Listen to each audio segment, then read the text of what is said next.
গেল এক দশকে দেশে আয় বৈষম্য বেড়েছে। সার্বিক অবস্থায় দরিদ্রতা কমলেও রয়ে গেছে ঝুঁকি। অন্যদিকে টেকসই উন্নয়ন লক্ষ্য এইচডিজির ৮০% লক্ষ্য পূরণ হয়নি এখন পর্যন্ত। রোববার রাজধানীতে নাগরিক প্ল্যাটফর্মের আলোচনায় এমন মত তুলে ধরেন অর্থনীতিবিদরা। অবশ্য সরকার সংশ্লিষ্টদের মত, দেশে বিনিয়োগের পরিবেশ তৈরি করেছে অন্তর্বর্তী সরকার। আর সংস্কারের পাশাপাশি বিনিয়োগের সুফল নির্ভর করছে পরবর্তী রাজনৈতিক সরকারের উপর। 4 গুণ শক্তিশালী এনজাইম ও অধিক ফেনা সমৃদ্ধ অরিক সিলভার ওয়াশ মাত্র ৭০ টাকায়। ২০১৬ সালের পর বাংলাদেশের অর্থনীতিতে আয়ের বৈষম্য বাড়ে। এ সময়ে দারিদ্র্য হ্রাস অগ্রগতি হলেও ঝুঁকি রয়ে গেছে এখনও। অন্যদিকে ২০৩০ সালের মধ্যে টেকসই উন্নয়নের ৮০% লক্ষ্য এখনও অধরা। অভিজ্ঞতার ভিতর দিয়ে কি শিখলাম? রোববার আগারগাঁয়ে নাগরিক প্ল্যাটফর্মের এই আলোচনায় উঠে আসে বিষয়গুলো। এ সময় অর্থনীতিবিদ দেবপ্রিয় ভট্টাচার্য বলেন, বিগত সময়ে উন্নয়নের বয়ান তৈরি করে দেশের অর্থনীতিকে পিছিয়ে দেয়া হয়েছে। উচ্চবর্গীয় ব্যবসায়ী, আমলা এবং রাজনীতিবিদদের সমন্বয়ে যারা একটি সংস্কার বিরোধী অবস্থানের ভিতরে দেশকে নিয়ে গেছিল, তারা একটি প্রতিযোগিতাপূর্ণ রাজনীতি বন্ধ করেনি। এই প্রতিযোগিতাহীন রাজনীতি একটি প্রতিযোগিতাহীন অর্থনীতির দিকে তারা নিয়ে গেছিল। অনুষ্ঠানে সংস্কার নিয়ে হতাশার কথা তুলে ধরেন বক্তারা। আলোচনায় উঠে আসে আমলাতন্ত্রের ভয়াবহ বিষয়টিও।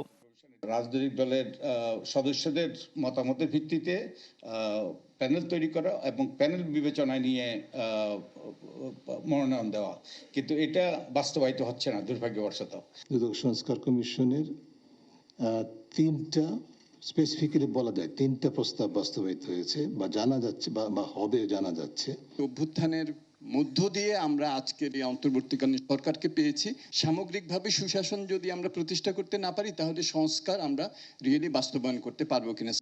গণমাধ্যম সংস্কার কমিশনের সাবেক প্রধান কামাল আহমেদের মতে, অন্তর্বর্তী সরকার সংস্কার সুপারিশ বাস্তবায়নে ব্যর্থ হয়েই সাংবাদিক সুরক্ষা আইন থেকে সরে এসেছে। আমাদের কমিশনের রিপোর্ট জমা দেওয়ার থেকে আজ পর্যন্ত যতজন সাংবাদিক হয়রানির শিকার হয়েছেন, এগুলোর দায় কিন্তু এই সরকারকে নিতে হবে। 46টা মজুরি বোর্ড আছে, তার মধ্যে প্রায় 29টা মজুরি বোর্ড আছে যেটা 2013 সালের পরে সেটার কোনো রিভাইজ করা হয়নি। নির্বাচন কমিশনার সানাউল্লাহ বলেন, বিগত সময়ে বিতর্কিত নির্বাচনগুলোর কারণে গ্রহণযোগ্য ভোটে জনগণের আস্থা কমেছে। আর উপদেষ্টা সাখাওয়াত হোসেন বলছেন, সংস্কারের পাশাপাশি বিনিয়োগের সুফল নির্ভর করছে আগামী নির্বাচিত সরকারের উপর। আমরা এত সংস্কার এত করার পরেও কেন আমরা পারছি না?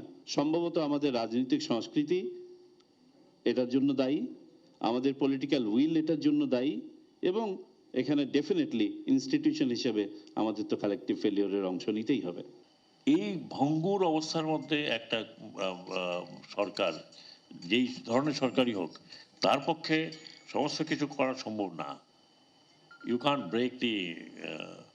আমার 1 বছর লেগেছে কিছু কিছু জায়গায় মাফিয়াদের দাঁড়াতে। এখন আবার নতুন নতুন মাফিয়ার গন্ধ পাচ্ছি আমি। গণঅভ্যুত্থানের কাঙ্ক্ষিত সুফল পেতে দুর্নীতিগ্রস্ত ব্যক্তিদের ভোট না দেওয়ার আহ্বান জানান দুদক চেয়ারম্যান। দুর্নীতিগ্রস্ত লোককে আমরা রাষ্ট্রের সর্বোচ্চ আসনে চাই না। দেলোয়ার হোসেন দোলন, চ্যানেল 24, ঢাকা।